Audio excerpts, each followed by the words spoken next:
Seguimos con el diario del lunes y hablando de la semana movida, que fue la semana pasada, post las elecciones primarias.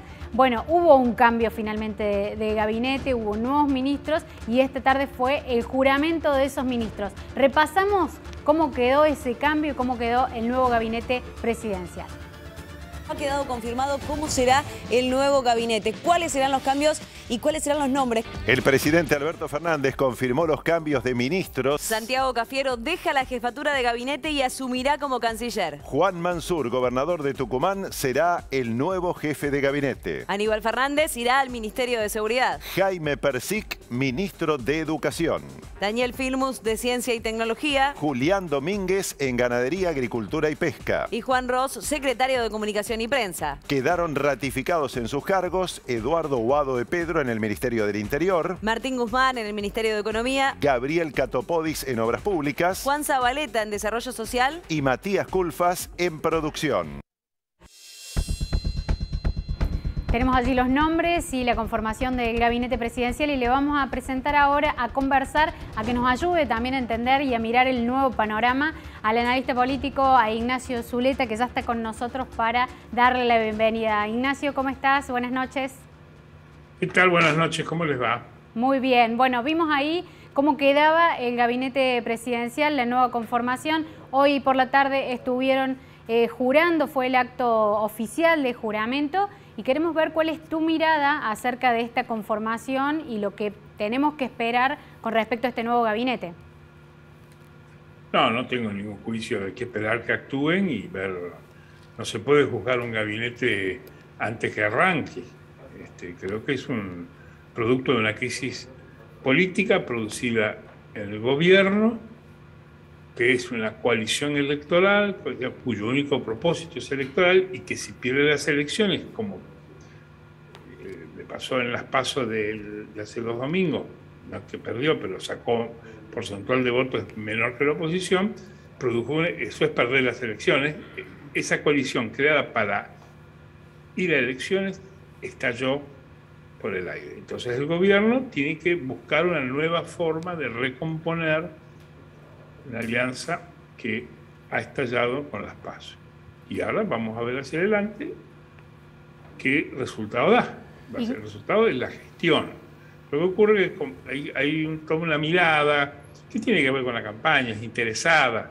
Cada uno la formula como quiere, que une el gabinete con el resultado electoral de noviembre.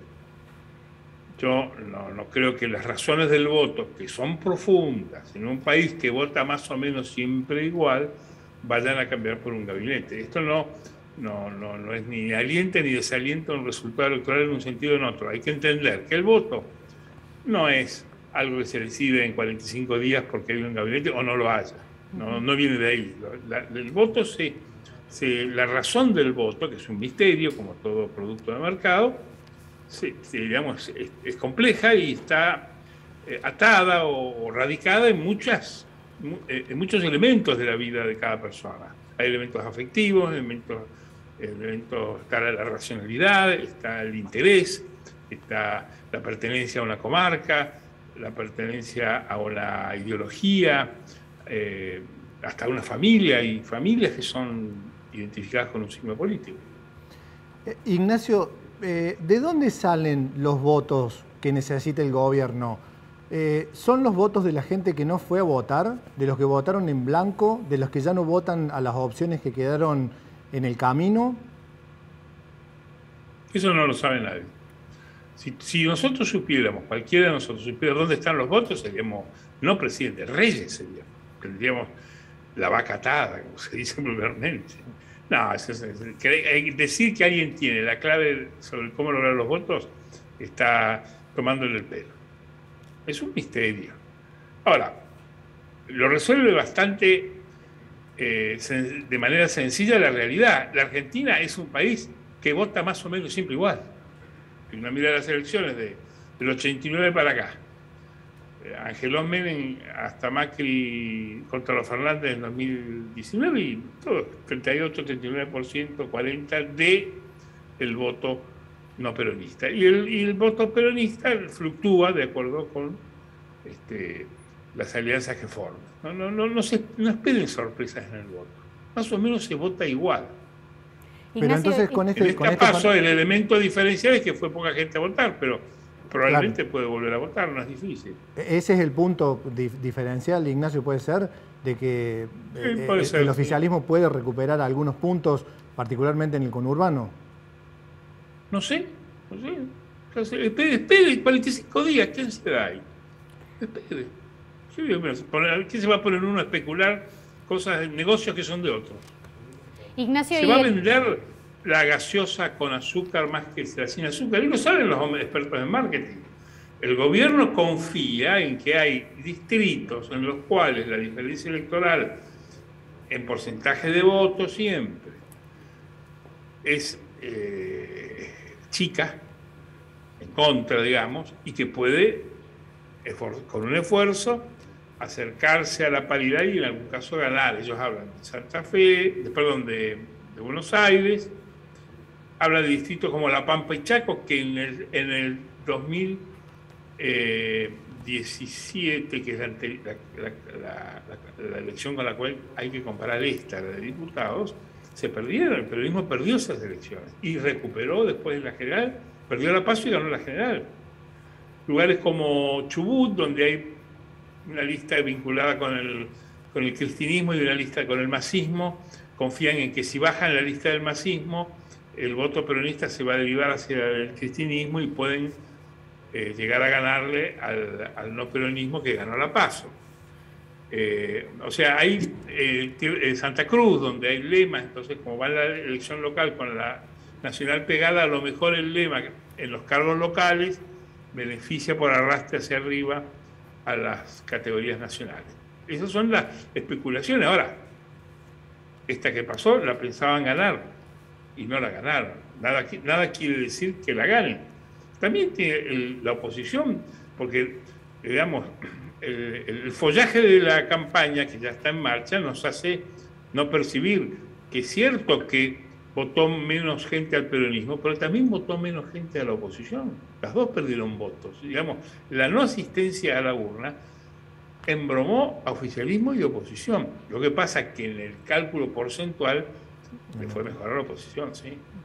Ignacio, más allá de las elecciones, de las PASO y del camino hacia noviembre, la reconfiguración del gabinete en el que se sumaron figuras del ala cristinista, ¿qué margen de acción le deja al presidente Alberto Fernández de pronto para alguna iniciativa que no le caiga bien al kirchnerismo? Digo, ¿cómo imagina esa relación de fuerzas hacia adelante?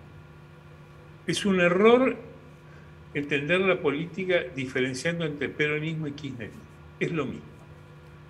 El llamado kirchnerismo no existe, es el cristinismo, que es un sector minoritario del peronismo nacional, que hoy día está sindicado en 4 tribus. El peronismo del interior, que es el más importante, el de Córdoba, Santa Fe, Tucumán, Entre Ríos, Mendoza, donde están gobernados, hay gobernadores que gobiernan como les da la gana, ganan las elecciones, tienen su reelección, tienen sus cuentas más o menos en orden, tienen absoluta libertad, tienen satisfecha la concupiscencia de poder, por eso ninguno quiere ser presidente ni candidato, como ocurrió en 2019, que nadie quiso ser candidato al presidente, empezaron por Schiaretti, que era el hombre que tenía más poder en ese momento, dentro del peronismo. La segunda tribu es Cristina Fernández, que representa a la minoría en el Senado de la provincia de Buenos Aires, pero que es la jefa del peronismo de esa provincia, que es la que tiene más votos. La tercera tribu es la del masismo, que es la minoría de Cristina, y la cuarta es unipersonal, que es Alberto Fernández, que es un profesor que domina en la facultad, en la sala de profesores, pero no tiene... esos 4 peronismos son lo mismo. Todos creen que Perón vive, que si Evita viviera sería Montonero, o sea, creen en la tercera posición, son todos peronistas. Ahora, cada uno busca una marca, un sello distinto, pero no busque razones en la... Si uno mira el gabinete de la fórmula del 2015, Scioli y Zanini, es una fórmula de todo el peronismo. Es todo el peronismo. El gabinete de Fernández desde el primer año es todo del peronismo.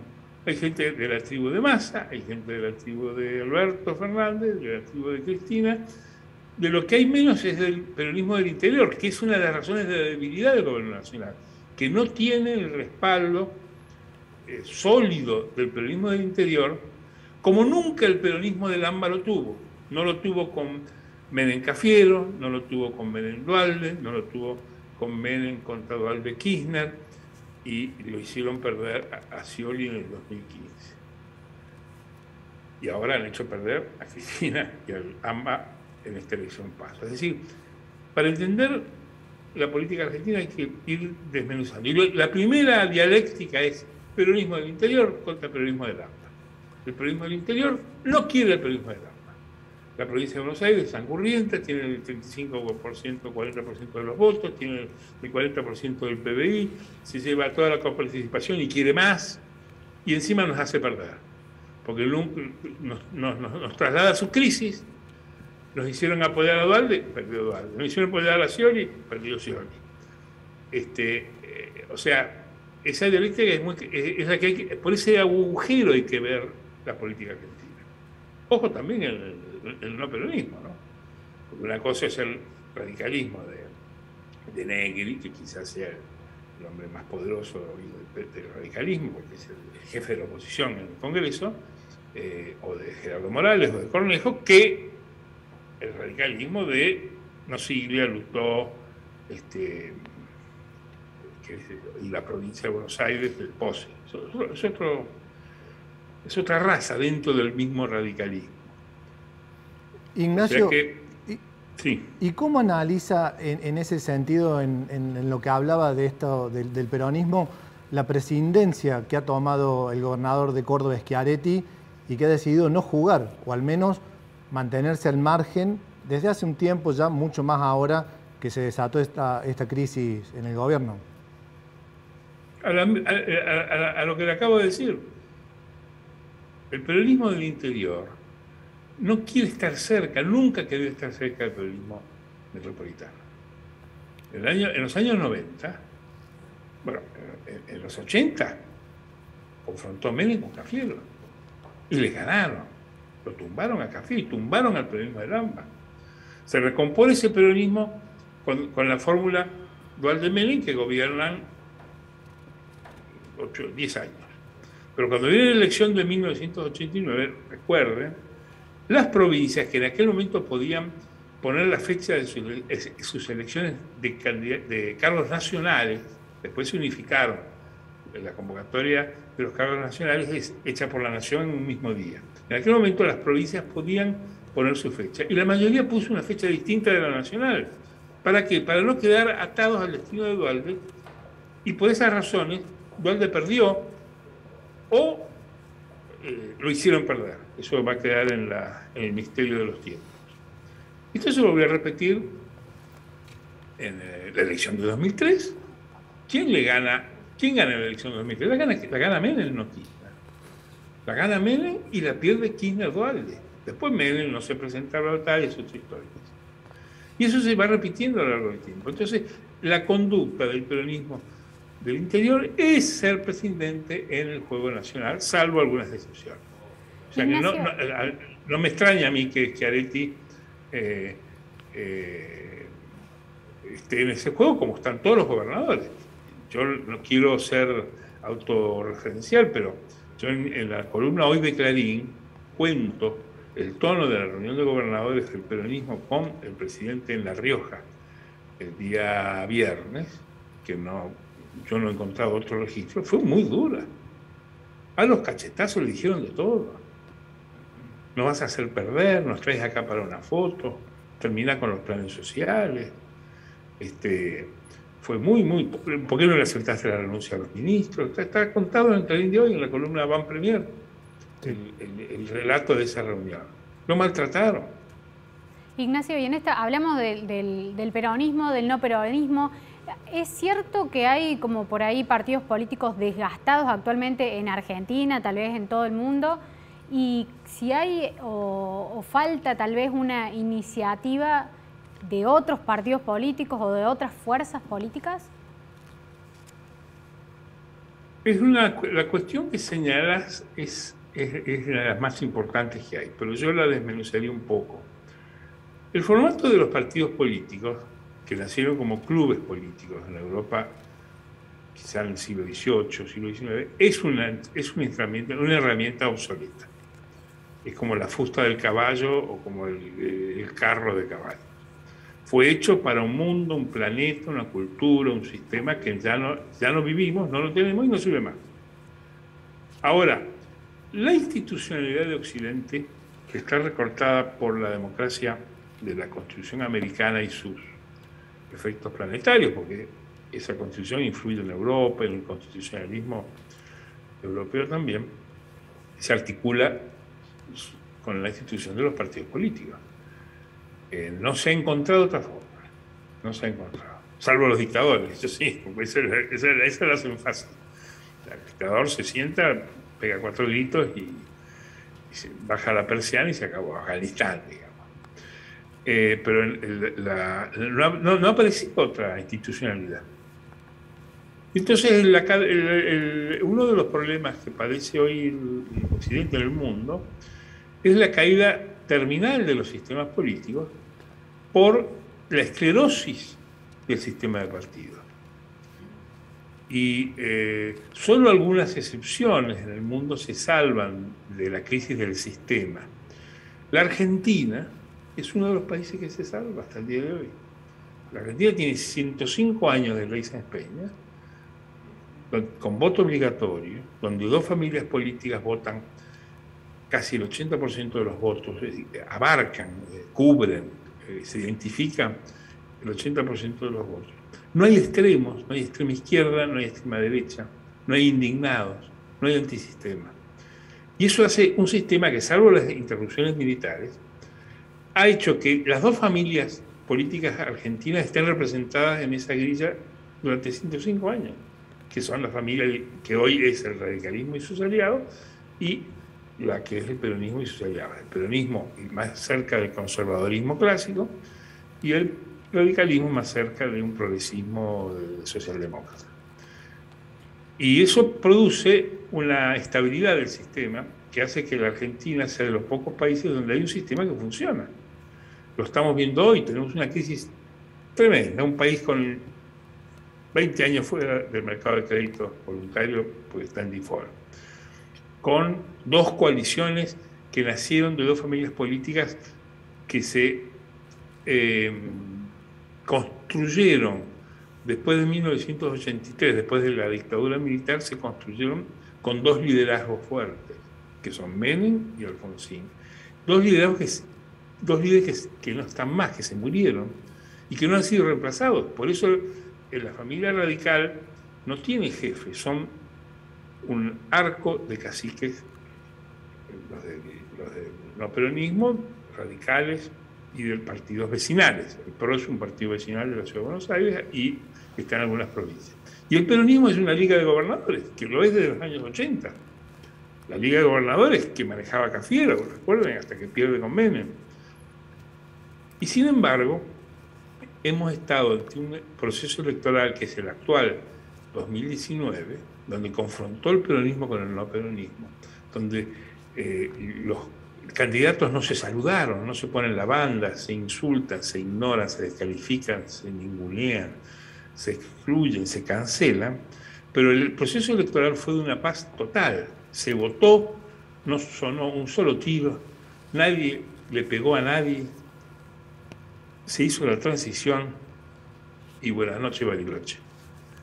El mismo mes, bueno, los mismos meses en que saltaba por el aire el gobierno de Evo Morales en Bolivia para mirar hacia la izquierda, estallaba Sebastián Piñera en Chile para señalar a la derecha, estallaba Bolsonaro, estallaba Perú, estallaba Venezuela.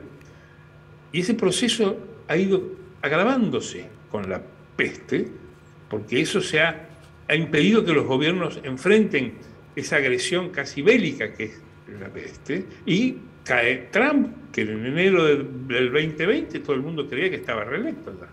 Hoy está en la casa esperando el patrullero. Merkel cayó. Sí. Ignacio Zuleta, le agradecemos por estar presente acá. Necesitaríamos, por supuesto, muchísimo más tiempo para seguir analizando todo lo sucedido. Seguiremos en consulta con usted. Muchas gracias y buenas noches. No, yo les agradezco mucho la invitación. Hasta luego. Hasta luego, Ignacio. Bueno, por supuesto, decíamos, queda mucho más para analizar, podemos hacer estas contextualizaciones y hay una parte muy importante que nos preocupa a todos y es la parte económica, con la que seguiremos analizando también aquí con el diario del lunes, pero en el bloque siguiente. Nosotros nos vamos a una pausa y ya volvemos.